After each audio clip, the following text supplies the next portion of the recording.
सोलापूर जिल्ह्यात मागील 6 दिवसापासून सर्वदूर पाऊस आहे। जून महिन्याच्या सरासरीपेक्षा अधिकचा पाऊस मागील आठवडाभरात झाल्यानं बळीराजा आनंदी आहे। खरीपासाठी या पावसाचा फायदा होणार आहे। एकीकडे हा पाऊस आनंदी जरी देत असला तरी दुसरीकडे याच पावसाचा फटका अनेक भागात शेतकऱ्यांना बसला।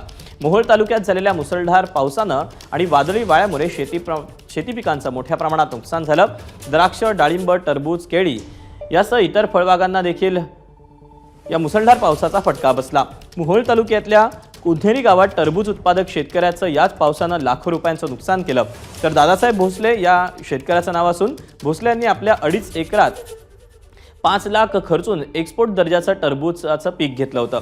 मात्र हे पीक आता जमीनदोस्त झालंय। धक्कादायक बाब म्हणजे टरबूज पीक हे नुकसान भरपाईच्या निकषात बसत नसल्याचं कृषी अधिकाऱ्यांनी सांगितल्याचा दावा या शेतकऱ्यांनी केला। त्यामुळे हे शेतकरी आता हवालदिल झाले।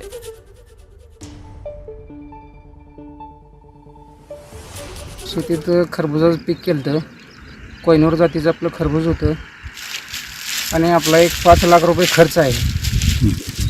तरी ह्या व्हरायटीला साधारण एक 50 ते 60 रुपये बाजार असतात आणि माझा एक 40 टन माल आहे। एक आपण सरासरी एक 25 ते 30 रुपयाने जरी पकडला तरी 10 ते 12 लाख रुपयाचं माझं नुकसान आहे। एबीपी माझा, उघडा डोळे बघा नीट।